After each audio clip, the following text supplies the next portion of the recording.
Welcome, curious minds, to the deep dive. Today we're plunging into a day that truly redrew the financial landscape. August 12, 2025. Quite a day. Yeah, imagine this. One moment, the market is tiptoeing with caution, holding its breath. The next, it just unleashes this powerful surge, pushing major indices to new, almost dizzying records. What just happened there? It's an extraordinary illustration of how swiftly the prevailing winds in global finance can shift, isn't it?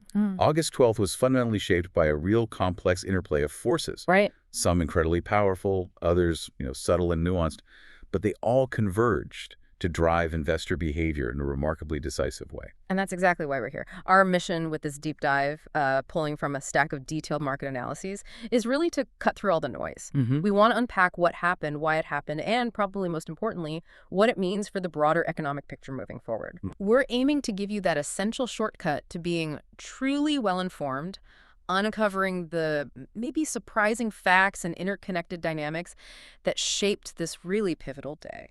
And what's particularly striking about August 12th, and this is central tension we'll definitely explore, is how this almost overwhelming wave of investor optimism, driven almost singularly by these fervent hopes for Federal Reserve interest rate cuts, managed to just overshadow some pretty persistent underlying inflation signals. Right. They just looked past it. Seemingly. Yeah. And of course, you still had those ever-present geopolitical complexities simmering in the background that, at any moment could introduce significant turbulence. It really felt like a day where conviction just trumped caution. Okay, conviction trumps caution. So if that's the core tension, let's start by unpacking the dominant narrative, the story that undeniably stole the show. Those aggressive rate cut hopes and the powerful risk-on rally they ignited across U.S. equities. This wasn't just a gentle nudge, was it? It felt like a real turning point. It absolutely did. And that narrative truly crystallized in the U.S. equity markets. It manifested as what analysts are calling a decisive breakout. Okay, decisive breakout. What does that actually mean for, someone listening? Right. So when we talk about a decisive breakout, we're not just talking about a mild bump up in prices. This implies a significant move. Okay. And it's usually supported by higher trading volume and broad participation across lots of different stocks and sectors. It signals the market isn't just, creeping higher. It's truly committing to a new trend. It's a statement of conviction, really. The market saying, we believe in this direction. Statement of conviction is right, because if you recall, Monday, August 11th, there was this palpable caution, a real wait-and-see tone. Yeah, very different mood. The Dow, S&P 500, NASDAQ all slipped. Dow down 0.45%, S&P lost 0.25%, NASDAQ slipped 0.30%. Traders were just on edge, holding their breath, waiting for that crucial economic data. But then Tuesday hit, and it was a complete, almost breathtaking reversal.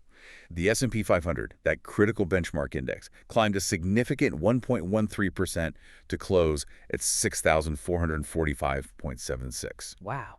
And what makes this so impactful is that it was its first record high since way back on July 28th. Okay, so not just making up Monday's losses? No. This wasn't just recouping losses. It was pushing past previous peaks with renewed force. It really indicated a fundamental shift in market psychology. And the NASDAQ composite, our sort of bellwether for the tech sector. Yeah, that jumped even more, an impressive 1.4%. Yeah. And that marked its third record close in just the last 4 trading sessions. Incredible momentum there. It really is. And the Dow Jones Industrial Average, not to be left out, added a solid 1.9%, closing at 44,458.61. That put it tantalizingly close, just about 1% shy of its first new high since last December. So pretty much every major index was feeling that surge. Yeah, a very broad move. Yeah. And if we connect this to the bigger picture, this wasn't merely erasing the previous day's modest losses. This was a profound and very swift shift in sentiment. Right. It truly reflected a surge of renewed investor confidence. It signaled the market was not only ready, but actually eager to embrace risk again. And that eagerness was tied to? Well, especially with that perceived green light from impending monetary policy adjustments, this confidence suggests investors are betting heavily on a more accommodative Federal Reserve, creating a much more favorable environment for assets going forward. Okay, so the confidence is there, the rally is there. But what was the spark? What was the undeniable catalyst that ignited all this sudden exuberance? It all came down to one report, didn't it? The U.S. Consumer Price Index for July. It did. This was, without a doubt, the primary driver of the day's dramatic movements.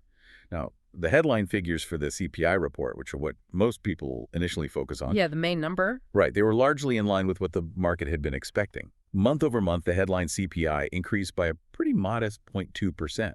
That perfectly matched the consensus forecast. And the year-over-year headline inflation rate, that held steady at 2.7%, unchanged from June, and actually slightly below the anticipated 2.8%. So on the surface, those numbers looked pretty benign, maybe even slightly encouraging, like inflation isn't reaccelerating. Exactly. That was the initial take. But here's where it gets really interesting. Because the true nuance, the part that many might initially miss, was kind of hidden within the persistent underlying inflation data. It wasn't quite as straightforward as that headline suggested. Ah, okay, so you had to dig a little deeper. Exactly right. If you dug deeper into the core components, and these are designed to strip out the highly volatile food and energy prices to get a clearer picture. Right, the stuff that jumps around a lot. Precisely. The picture wasn't quite as benign as that headline number might lead you to believe. The monthly core CPI also rose by 0.3%. Okay, maybe not alarming in itself, but the annual core CPI. Yeah. Now, that's a metric the Federal Reserve watches really closely because it offers a clearer signal of demand-driven inflation. That actually accelerated to 3.1%. Oh, wow. Up from what? Up from 2.9% in June. And importantly, that's the highest reading for annual core inflation we've seen since February.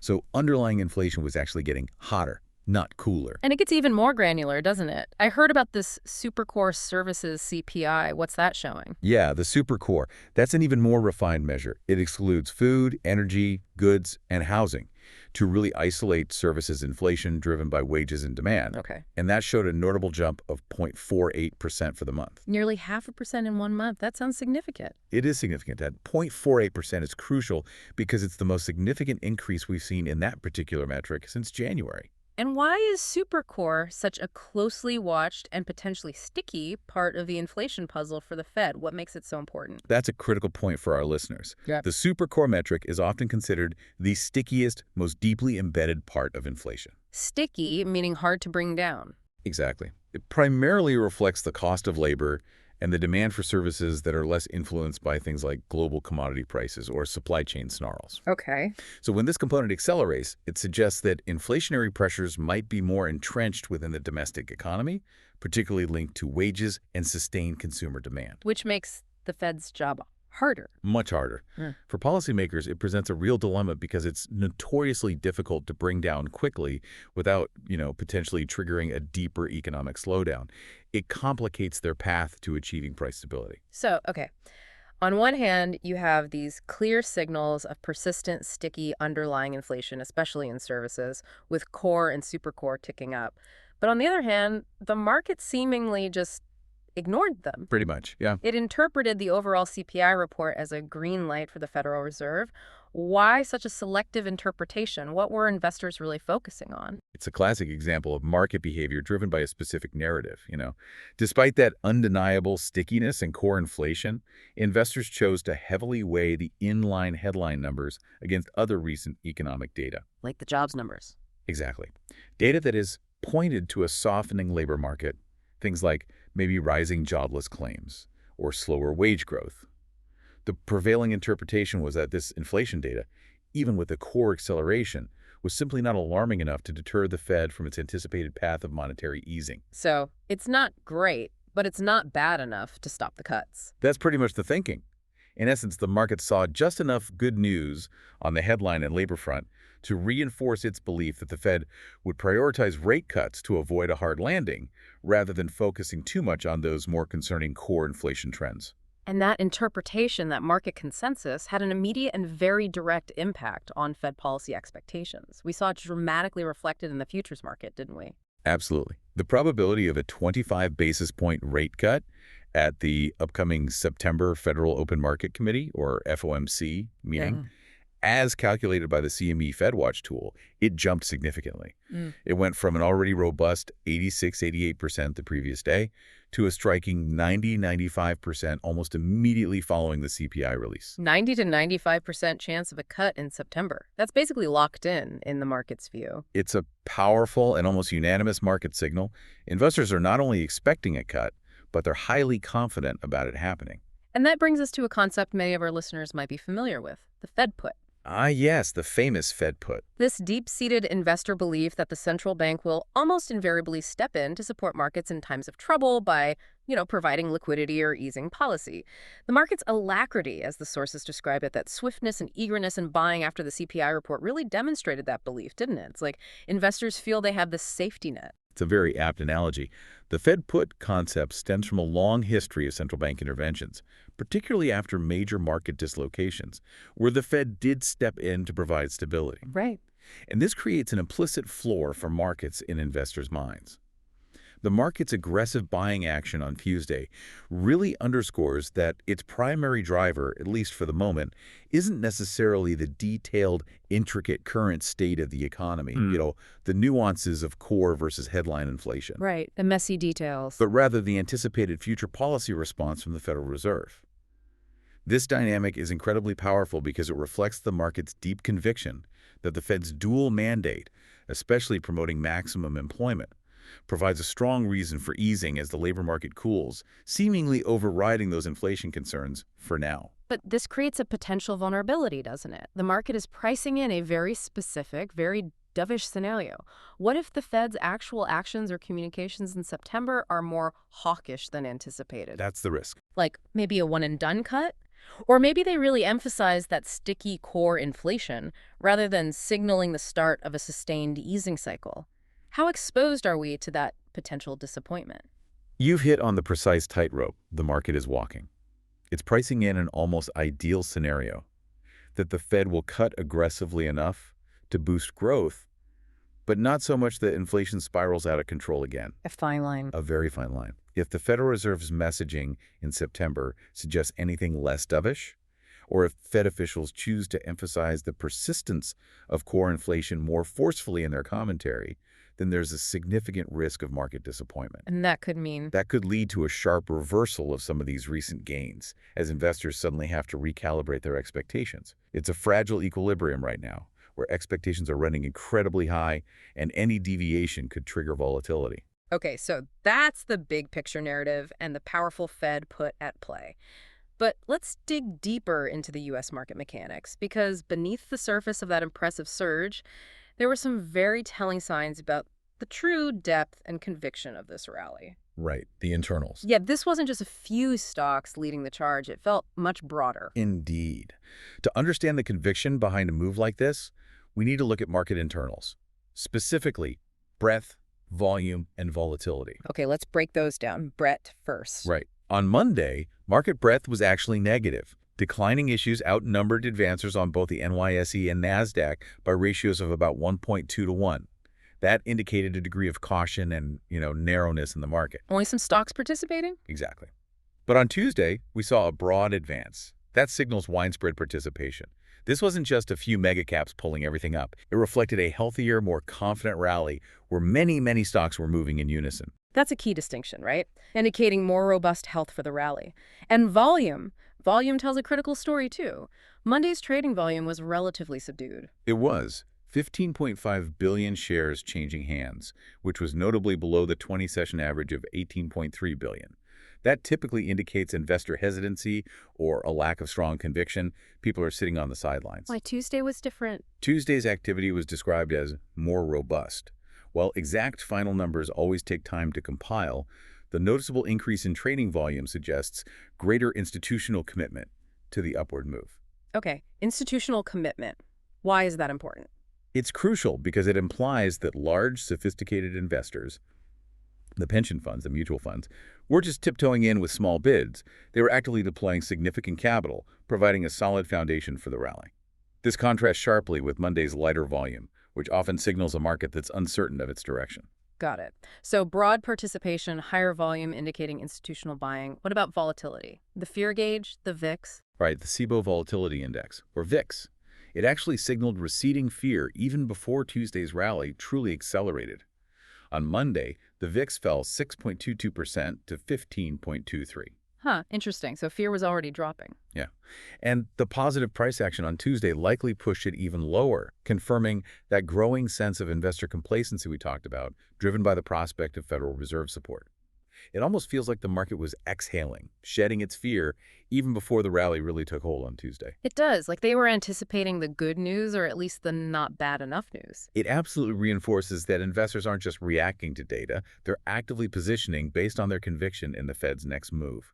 A falling VIX indicates that options traders are reducing their bets on future big price swings, which is typically a sign of increasing confidence and perceived stability. So this confluence of broad market participation, robust volume, and falling volatility, it paints a pretty clear picture.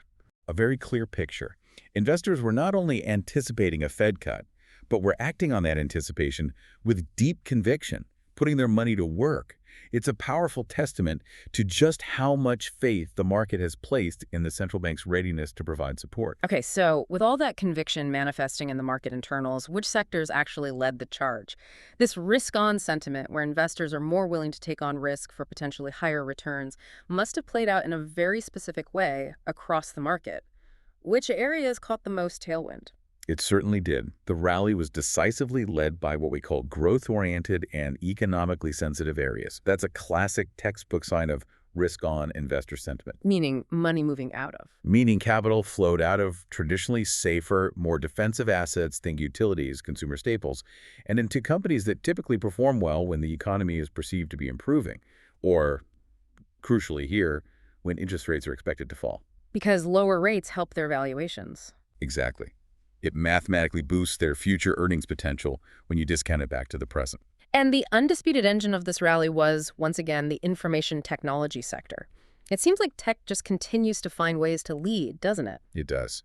It's been the story for a while now, and institutional trading data confirmed this dominance yesterday. We saw large volume bursts in S&P 500 stocks, totaling about $7.6 billion in transactions. Okay. Within that, the technology sector exhibited the largest positive imbalance. Yes. Buy-side dollar volume exceeded sell-side volume by a notable $348.7 million. That's a big difference. It's a huge signal of incredibly strong conviction from those large institutional players. They're clearly positioning for a future with lower rates benefiting these long-duration growth assets. And it wasn't just the sector broadly, it was the mega-cap tech giants really pulling their weight and driving those sector-wide gains, right? Oh, absolutely. We saw Meta Platforms and Broadcom climbing approximately 3% each. Microsoft, Apple, Alphabet, they all tacked on more than 1%. Significant moves for such huge companies. Exactly. Plus, Intel shares surged over 5% on some positive company-specific developments we can maybe dive into a little later. These heavyweights really moved the needle for the whole index. And communication services, too, also strong. The communication services sector also saw significant institutional buying pressure, largely due to the strong performance of its own mega-cap constituents like Alphabet and Meta. Right, they're in that sector, too. Yeah, it really speaks to the concentration of power at the top end of the market. These behemoths have the liquidity and the investor following to drive sector and even broad market performance when sentiment shifts like this. Their sheer size means their movements have an outsized impact. But it wasn't just tech and comm services, the growth darlings. We also saw strength in some traditional cyclical areas, didn't we? Like the airline industry. We did. United Airlines, Delta Airlines, American Airlines Group, they all posted pretty robust gains. What was the story there? It seems like an interesting combination of macro and micro factors, maybe, a dual catalyst. This is a great example of multiple distinct factors converging to create a powerful tailwind for a specific industry. First, that July CPI report we talked about. Yeah. It revealed that airfares had actually risen 4% month over month. Oh, interesting, after falling for a while. Exactly. This broke a multi-month streak of declines and signaled improved pricing power for the carriers. That's a very positive sign for their profitability and revenue outlook, suggesting stronger demand. Okay, so that's catalyst one. What was the second? Second, and this highlights a fascinating competitive disruption, rival low-cost carrier Spirit Airlines. Ticker FLYY. That's the one. It plunged after issuing a going concern warning, which we'll touch on later. Okay. This potentially created an opportunity for the other airlines like United, Delta, American to capture market share on profitable routes. Essentially, a weakened competitor potentially exiting might consolidate the industry a bit. Ah, interesting. So better pricing power and a competitor stumbling. Good combo for them. A very good combo. Conversely, the defensive sectors, those safe havens you'd normally see doing well in uncertain times, they predictably lagged significantly, right? Consumer staples, healthcare. Predictably lagged, yes. Yeah.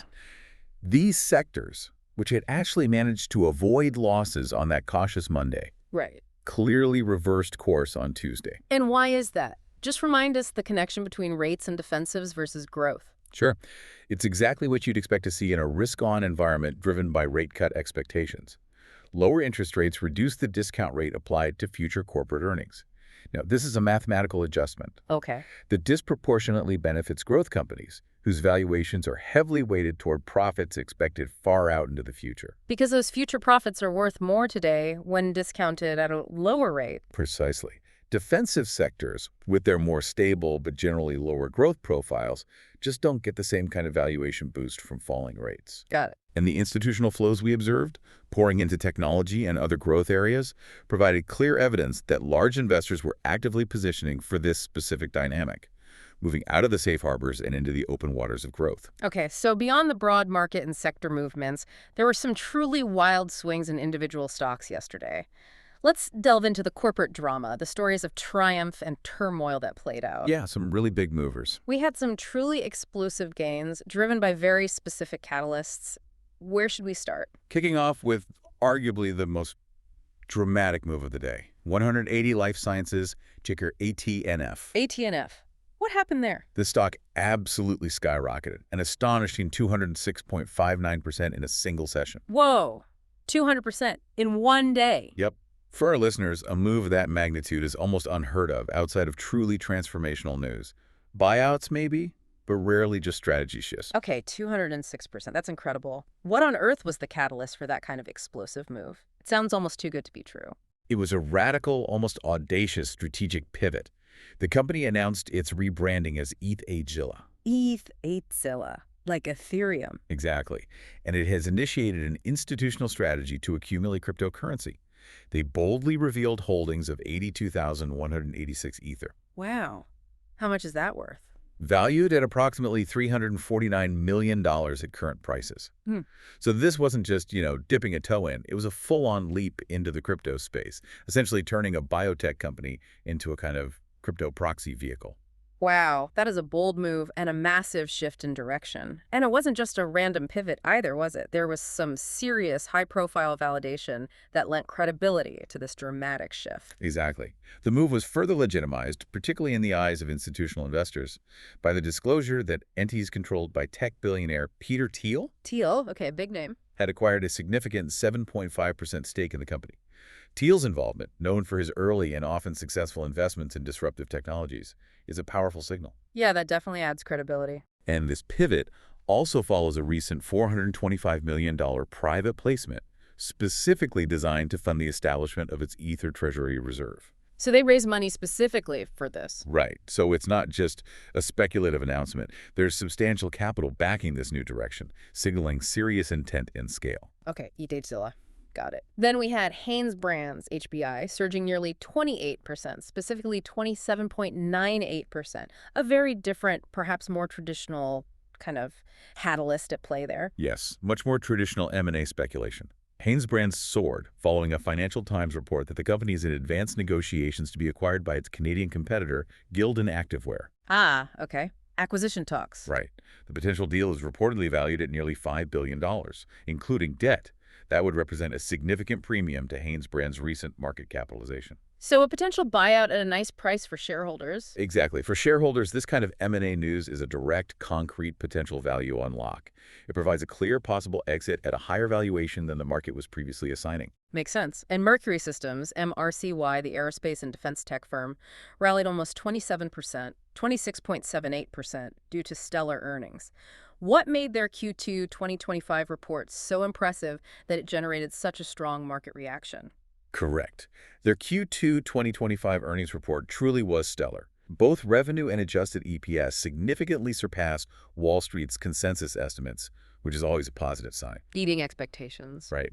Management attributed this robust performance to accelerated customer deliveries, highly improved program execution, meaning they're running their projects better, and disciplined cost controls across their operations. So good execution. Very good execution. And crucially, they also reported record bookings and a growing backlog. Which means future business looks good. Exactly. It signals a very healthy demand environment and strong future revenue visibility for their specialized aerospace and defense electronics business. This indicates fundamental strength, not just a one-off beat. Okay. And finally, Intel, INTC, climbed over 5% on what sounds like the de-escalation of a very public, very tense situation involving the U.S. president. Yes, this was a truly unique catalyst. Intel CEO Lip-Bu Tan had a widely anticipated meeting with President Donald Trump. Right, there was some tension there before. A lot of tension. The president described the meeting afterward as very interesting. And the significance here is that this meeting served to de-escalate tensions dramatically. The president had publicly called for Tan's resignation just days prior. Wow. Yeah, I remember that. So this kind of direct presidential rhetoric introduces a unique layer of political risk for a company. The meeting effectively reduced a significant source of policy-driven uncertainty for Intel and its investors. Which the market loves, reducing uncertainty. Always welcomed by the market, especially for a company as strategically important as Intel. Okay, so those were the stories of triumph, the companies that caught massive tailwinds from specific catalysts or strong fundamentals. But on the flip side, the market showed almost zero tolerance for distress, didn't it? None whatsoever. We saw some equally steep losers getting severely punished for what appeared to be fundamental operational failures or even existential warnings. Absolutely. The contrast couldn't be starker. Spirit Aviation, ticker FLYY, the airline we mentioned earlier, saw its parent company plummet a staggering 40.68% in a single session. 40%. What happened? This was precipitated by a truly alarming regulatory filing containing a going concern warning. Okay, going concern. For listeners, what does that mean exactly? It sounds bad. It is bad. Yeah. The going concern warning means management is explicitly stating there's substantial doubt about the company's ability to continue operating for the next 12 months. Wow. Substantial doubt. That's an incredibly strong and frightening statement for investors. What were the underlying reasons for that kind of warning? Management cited a confluence of adverse market conditions and a potential inability to comply with their debt obligations.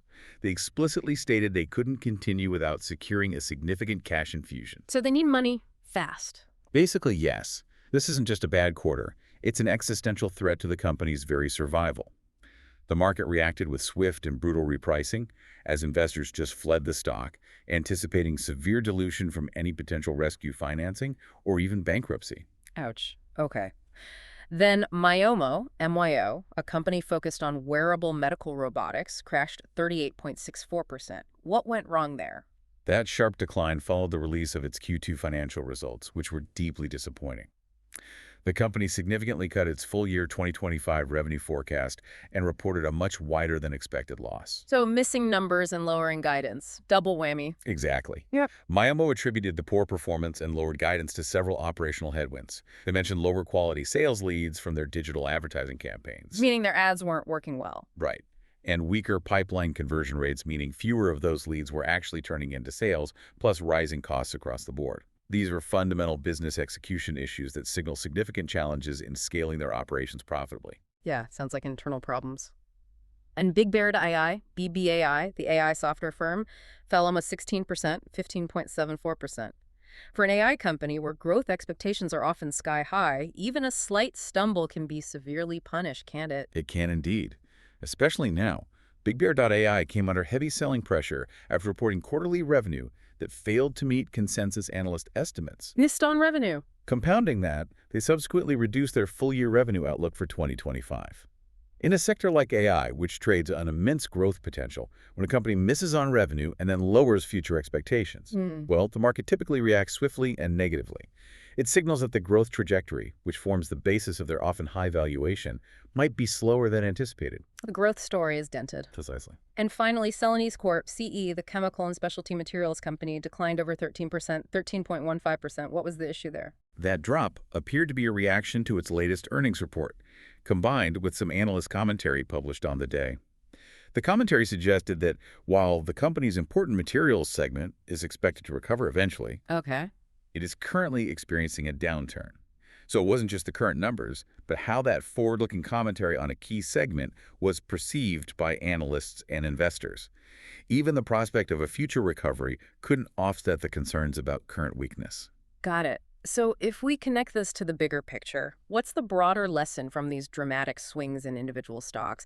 It really paints a vivid picture of a kind of bifurcated market sentiment, doesn't It it? absolutely does. On one hand, incredible optimism, chasing these wild stories. On the other, just brutal punishment for any sign of weakness. It's a crucial insight for our listeners. On one hand, investors showed a very strong appetite for high-risk, high-reward narratives. Mhm. You saw it in the explosive reaction to AT&F's audacious pivot into crypto. Right. ETH, HGLA. Or HBI's potential acquisition talks, offering that clear premium.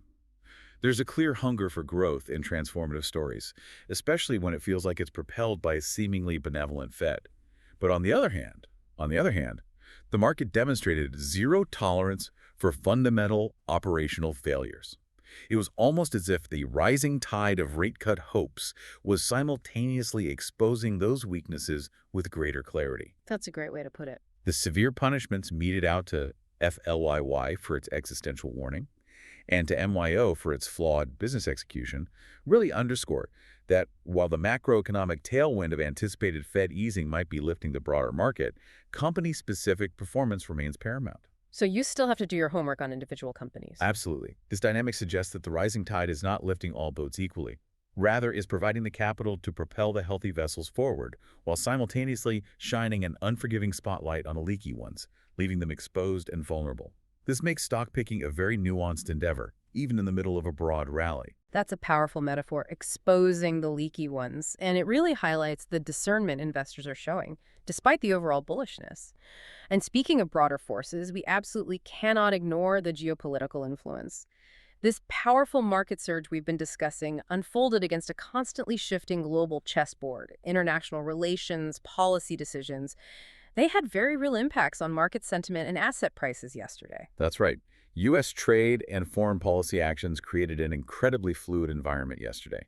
They contributed both significant tailwinds and some unexpected headwinds to market sentiment, driving volatility in specific assets. These aren't just, diplomatic photo ops. They have direct economic consequences. Let's start with U.S.-China relations. We saw a fragile tariff truce confirmed. On the surface, that sounds like good news, right? Relief. But why use the word fragile? It was indeed a major positive catalyst for global markets, particularly in Asia. Confirmation came that President Donald Trump had signed an executive order extending the prevailing tariff truce with China for an additional 90 days. Okay, pushing it out to November. Pushing a potential escalation of trade hostilities to November 10th. This effectively staved off the threatened reimposition of those triple-digit duties on a wide range of Chinese exports, providing immediate relief for businesses and supply chains. And that truce was a primary driver of the risk-on sentiment that lifted Asian markets, especially Japan's export-heavy Nikkei 225, which hit a record high. Absolutely fueled that rally in Asia. Yeah. But we call it a fragile truce because the relief was significantly tempered by the administration's underlying rhetoric and the continued strategic competition. Ah, okay. What rhetoric? Well, a White House statement accompanying the extension explicitly reiterated the position that the persistent U.S. goods trade deficit with China constitutes an unusual and extraordinary threat to the national security and economy of the United States. Okay, so strong words still. Very strong words. It signals that the fundamental conflict over trade practices, technology, economic dominance, it remains deeply unresolved. It's best understood as a tactical pause, not a strategic resolution. The underlying tensions haven't vanished. They've simply been deferred, kicked down the road for 90 days. And this isn't just high-level policy or rhetoric. It has direct corporate-level impact, especially on critical sectors like semiconductor firms.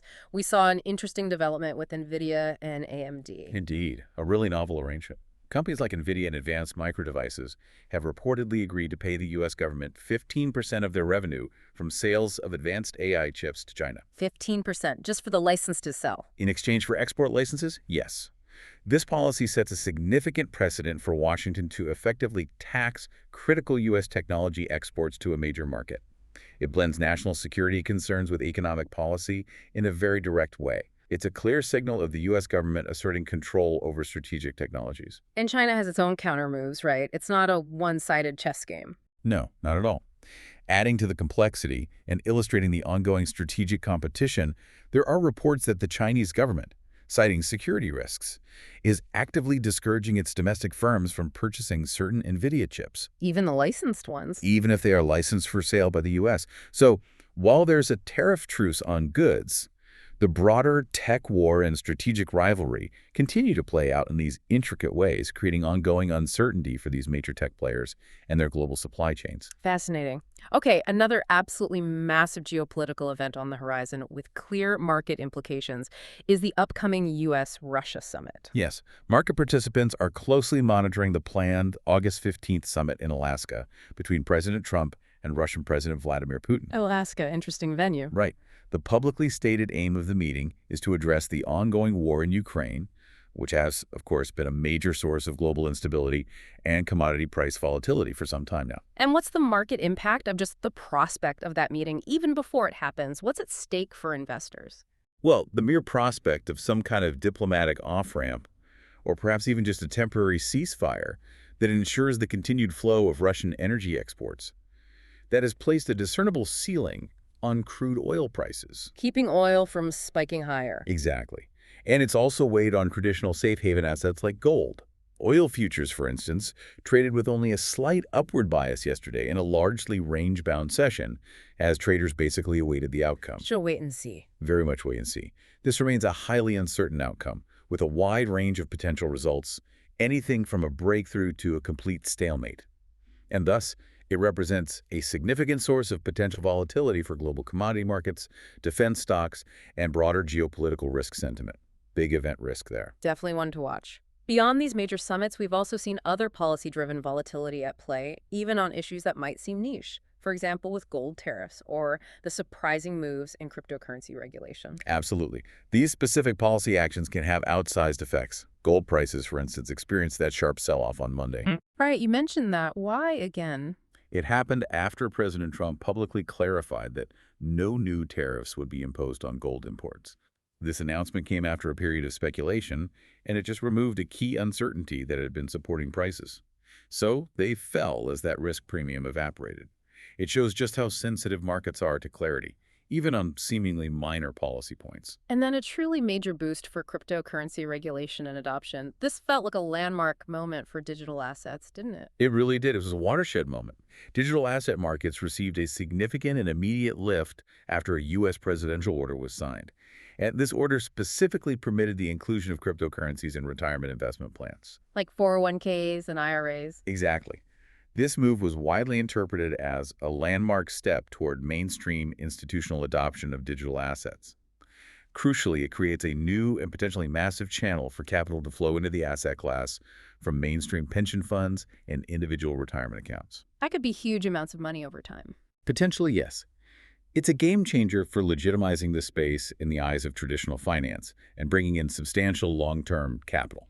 And we can't forget President Trump's continued public rhetoric on specific corporate leaders like Goldman Sachs CEO David Solomon and, of course, Intel's CEO before their recent meeting. How does that kind of direct presidential engagement impact the market? This pattern of direct presidential intervention and public commentary on specific corporate leaders continues to introduce a unique and unpredictable element of single stock risk into the market. Single stock risk, meaning it hits one company specifically. Right. It means that individual companies can see their stock prices swing wildly, not just on fundamentals or broader market trends, but literally on a presidential tweet or a public statement. It adds a layer of uncertainty and potential volatility for individual companies that goes well beyond typical market analysis. Very hard to model. Yeah, unpredictable is the word. So overall, how would you characterize the current U.S. policy landscape in terms of its impact on markets? It sounds like a very dynamic, almost improvisational environment. It is indeed. I think the current U.S. policy landscape is largely characterized by a transactional and often improvisational approach to trade and foreign relations. This creates a very particular market environment. How so? Well, on one hand, markets can rally enthusiastically on short-term relief, as we saw with the China tariff truce extension, a sigh of relief rally. Right. But on the other hand, they remain constantly exposed to, quote, persistent and unpredictable event risk, stemming from new policy announcements, shifts in rhetoric, or even unexpected presidential social media posts. So you get relief rallies, but underlying uncertainty persists. Exactly. For investors, this means navigating a landscape where rapid policy shifts can create significant and sometimes immediate impacts on valuations across different asset classes. It's truly a test of adaptability and risk management. Okay, let's shift our lens globally now, because the reaction to the day's catalyst wasn't uniform across international markets at all. We saw some truly divergent market responses, illustrating that, well, not all global economies dance to the same tune. That's right. It was a really interesting divergence. Asian equities, which are often more directly exposed to that U.S.-China trade dynamic we discussed, Yeah. they rallied strongly on the truce extension, clearly breathing a sigh of relief. Meanwhile, European markets, grappling with their own distinct economic headwinds, were far more subdued and cautious. This divergence highlights how different regions prioritize different economic signals. Let's start with Asian markets then. Truly riding that tariff truce wave, which ones were the big winners and why? Most major Asian equity benchmarks advanced on Tuesday. Investors breathed that collective sigh of relief after the White House confirmed the delay of higher tariffs on Chinese goods. This removal of an immediate trade escalation risk provided a really significant boost to regional sentiment. And Japan's Nikkei 225 was the absolute standout performer, hitting a new record high. That's a huge milestone. Absolutely huge. The Japanese market surged a remarkable 2.15% to close at a new record high of 42,718.17. Wow. What fueled that specifically? It was fueled by broad optimism about the Japanese economy and, critically, the easing of trade tensions. Japan, being a major export-oriented economy, benefits immensely from stability in global trade. Right, their big companies sell everywhere. Exactly. The tariff truce meant less uncertainty for its vast manufacturing and tech import sectors. That directly boosted corporate outlooks and investor confidence in Japan's growth prospects. Makes sense. China's Shanghai Composite also climbed 0.5%, and Hong Kong's Hang Seng posted a modest gain of 0.25%. So some positivity there, but maybe more muted than Japan. A bit more muted, yes. Still positive, reflecting the truce benefit, but perhaps tempered by other domestic factors or the ongoing underlying tensions. But India, the Sensex and Nifty 50 actually diverged significantly. They closed firmly in negative territory. Why the stark difference there? What was happening locally that outweighed the global optimism? That's a crucial point of divergence, and it really underscores the influence of local factors. The Sensex dropped 0.46%, and the Nifty 50 slipped 0.4%. So down while others were up. Right. This decline was predominantly driven by specific domestic issues, particularly weakness in India's financial, pharmaceutical, and real estate sectors. These are heavily weighted sectors in the Indian indices. Okay. Coupled with that, several domestic companies released disappointing corporate earnings reports. So, in India's case, while the global trade truce offered some external relief, its local fundamentals, internal sector struggles, and corporate performance issues proved to be a more potent force. It caused India to sort of march to the beat of its own drum yesterday. Interesting. Local factors trumping global ones. And then European markets were a bit more mixed and cautious, you said. They didn't seem to get swept up in the same wave of exuberance as the U.S. or parts of Asia. No, they definitely didn't. They closed the day with a mixed and indecisive performance, clearly reflecting a more cautious investor sentiment compared to the U.S. and key Asian markets. Any specific examples? For example, the UK's FTSE 100 managed only a slight gain of 0.20%. Germany's DAX actually eased 0.23%, underperforming its peers.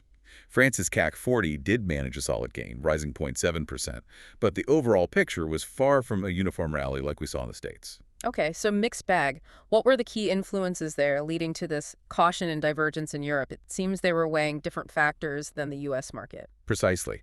European investors had to weigh the positive external news of the U.S.-China truce against a deteriorating local economic picture, which really dominated their focus. Deteriorating how? Any specific data? Specifically, the German ZEW Economic Sentiment Index for August plunged sharply.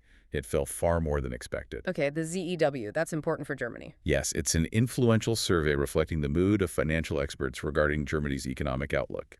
This very disappointing data point, indicating growing unease about the Eurozone's largest economy, effectively dampened enthusiasm across the continent. So bad news from Germany overshadowed the good news on trade. Largely, yes. It highlights that for European equities, regional economic health and local data are currently a more potent force than the prospect of looser monetary policy happening over the United States alone. They have their own central bank considerations, their own inflation picture, and these domestic challenges to contend with. So if we look at the divergence across these global markets, it really comes down to which catalysts were most powerful for each region, doesn't it? It's definitely not a one-size-fits-all market. You've hit on the core insight there. Hmm. For Asian economies, particularly export-heavy nations like Japan, the U.S.-China tariff truce was a direct and incredibly powerful positive catalyst. Their economic models are directly impacted by stable trade flows and predictable policy. I mean, a huge difference for them. Huge difference. In contrast, European markets were less swayed by the U.S.-centric narrative of impending rate cuts. They were more immediately impacted by their own regional economic fundamentals, as evidenced by that weak German sentiment data. Right. This just shows that while global liquidity, like Fed expectations, can influence markets broadly, local economic realities and specific regional policy considerations can create significant, lasting divergences in performance. You have to look country by country, region by region. Absolutely. Okay, let's broaden our view even further beyond equities now and consider how other major asset classes fared yesterday. Commodities, currencies, and digital assets. It wasn't a simple, unified story across the board here either, was it? Their performance reflected a complex and often contradictory assessment of the day's economic and geopolitical developments. That's absolutely right. While equities generally rallied on that pretty straightforward interpretation of the CPI report and Fed expectations. Yeah, cuts are coming. Right. Movements in these other areas, commodities, currencies, crypto, were driven by a much more varied set of factors, often creating these fascinating tugs of war between conflicting forces. Starting with commodities, it sounds like a real tug of war for crude oil prices yesterday. What were the forces pulling in different directions there? It was indeed. Prices for both West Texas Intermediate, WTI, and Brent crude were modestly higher, but not by much. WTI trading near $64.12 a barrel, Brent near $66.83. So, kind of flat. Pretty much. The energy market remains caught in this tug-of-war between powerful, bearish fundamental factors. Like what? Things like forecasts for slowing global demand, particularly from Europe and China, and also rising inventories in the U.S. That typically pushes prices down. Okay, so bearish fundamentals. What's pulling the other way? Pulling the other way is the potential for a bullish geopolitical risk premium related to the ongoing conflict in Ukraine and, of course, that upcoming U.S.-Russia summit. But the uncertainty premium. Exactly. Traders were trying to balance the reality of current supply and demand with the potential for future supply disruptions or, conversely, a de-escalation that could bring more supply online smoothly. Lots of uncertainty priced in. Got it. And gold, the traditional safe haven asset, had a bit of a bounce after a rough Monday. What's influencing gold right now? It seems pulled in multiple directions, too. It recovered slightly, yeah. Trading around $3,355 per ounce, following that sharp 1.6% drop in the previous session. And remind us, Monday's drop was because? Monday's sell-off was triggered by President Trump's public confirmation that no new tariffs would be applied to gold imports. That removed a key source of uncertainty that had been propping up prices. Right, the tariff risk vanished. So what's pulling it now? Gold is currently being pulled in multiple directions. On one hand, the prospect of lower real interest rates from anticipated Fed cuts is typically bullish for gold. Why is that? Because lower real rates make non-yielding assets like gold relatively more attractive compared to bonds, for example. Okay. However, pushing the other way, a reduction in geopolitical risk, like the potential for Ukraine de-escalation from the summit and a stronger U.S. dollar, those are bearish headwinds for gold. So lower rates help gold, but less fear and a strong dollar hurt it. Exactly. So it's this constant rebalancing act based on which of those forces is perceived to be dominant on any given day. Fascinating. And agricultural commodities showed a specific, almost brutal example of how targeted trade disputes can hit hard. We saw a significant move in Canadian canola. Yes, a really stark example. ICE November canola futures fell a significant 6.5% yesterday. Wow, 6.5% down. Why? It happened after China's Ministry of Commerce announced it was imposing a provisional anti-dumping duty of 75.8% on imports of Canadian canola. 75% duty. Ouch. Ouch, indeed. This is a stark illustration of how targeted trade actions, even amidst broader truces like the one with the U.S., can have immediate and severe impacts on specific commodity markets and the producers who rely on that trade. For Canadian canola farmers, this is a direct hit to their market access and profitability. Yeah, it really highlights the targeted nature of some trade disputes. Okay, turning to currencies. The U.S. dollar index seemed relatively stable despite the strong expectations for rate cuts. That's a bit counterintuitive, isn't it? Usually rate cut talk weakens a currency. It is, traditionally. While expectations of imminent rate cuts are typically a headwind for a currency, as lower rates reduce the appeal of holding that currency. Right. The dollar might be finding some offsetting support from its traditional role as a safe haven asset amidst all this persistent global geopolitical uncertainty we've been talking about. So people buying dollars for safety, even if rates might fall. That could be part of it. In times of global turbulence or market unease, capital often flows to the perceived safety and liquidity of the U.S. dollar. That inflow can counteract some of the downward pressure from expected monetary easing. Yeah. It's a balancing act. And the Malaysian ringgit actually strengthened against the U.S. dollar. What's the story there? Indeed. The USD-MYR exchange rate fell, indicating a stronger ringgit. This move was primarily driven by the market's increased expectations for softer U.S. interest rates. Okay, how does that work? When U.S. rates are expected to fall, it reduces the yield advantage of holding dollar-denominated assets. This can make other currencies, like the ringgit in this case, relatively more attractive for investors seeking higher returns elsewhere.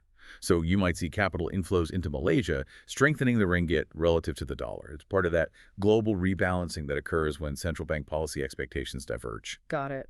And finally, digital assets. Bitcoin and other cryptocurrencies saw a truly significant surge yesterday.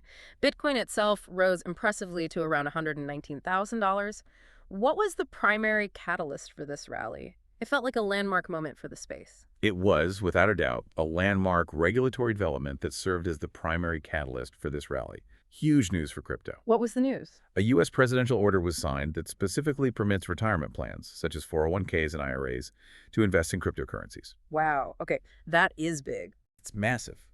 This was widely viewed as a major step toward mainstream institutional adoption of digital assets.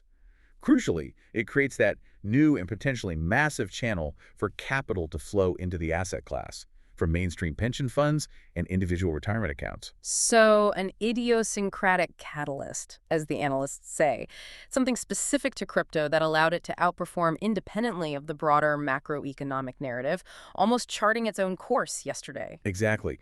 This particular policy shift was so significant for the asset class itself that it allowed Bitcoin and other cryptocurrencies to rally strongly, even while other markets might have been influenced by different macro factors like inflation or growth worries.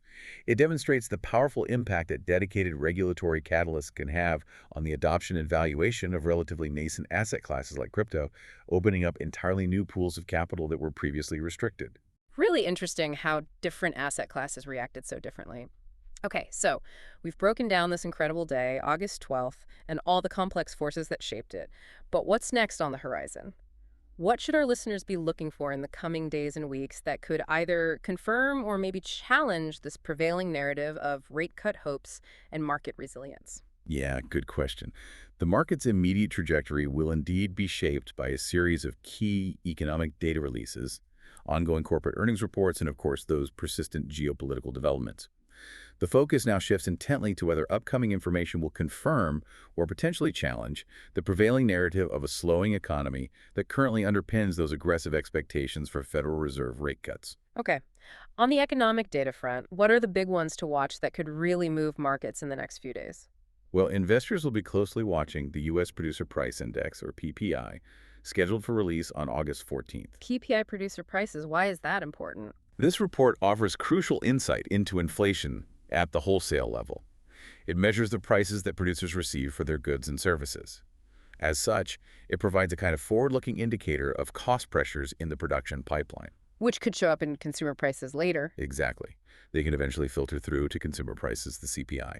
So a surprisingly hot PPI reading could raise flags about underlying inflation still being problematic. Okay, so PPI on the 14th. And then a really crucial one for the health of the U.S. economy, U.S. retail sales. Yes. The retail sales report for July, due out on August 15th, will be a critical data point as a direct measure of consumer spending, which, as we know, remains the primary engine of the U.S. economy. Right. Consumer is key. This report will be meticulously scrutinized for signs of either continued resilience or, conversely, emerging weakness. Any significant deviation from expectations here could really shift perceptions about the strength of consumer demand and, by extension, the overall economic outlook. That would directly impact Fed expectations. Definitely a big one. Any other global releases to keep an eye on that could provide a broader picture? Absolutely. The week's calendar also includes important releases from other major economies, We've got gross domestic product data from the United Kingdom for its second quarter coming out on August 13th. Okay, UK GDP. And China's retail sales and industrial production figures are due on August 14th. These will provide a broader, crucial picture of global economic health and can certainly influence trade-sensitive sectors and overall global sentiment. Got it. And on the corporate earnings front, Cisco Systems, CSCO, is a big one reporting soon. Why is their report specifically such an important barometer for the broader tech market and maybe even beyond? Indeed. Cisco, the networking and security giant, is scheduled to report its fiscal fourth quarter results after the market closes on Wednesday, August 13th. Analyst consensus projects pretty strong year-over-year growth in both revenue and earnings. What's driving that expected growth? It's partly driven by robust demand related to artificial intelligence infrastructure. Everyone needs the networks to run AI, and also ongoing digital transformation initiatives across businesses. And Cisco has a truly remarkable track record, don't they? They've been incredibly consistent. They do. It's quite amazing. Cisco boasts a truly remarkable record of exceeding earnings expectations for 31 consecutive quarters. 31 quarters. Wow. Yeah. So its results and, crucially, its forward guidance, its outlook for the coming quarters will serve as an important barometer for the health of enterprise technology spending and perhaps even the broader AI investment landscape.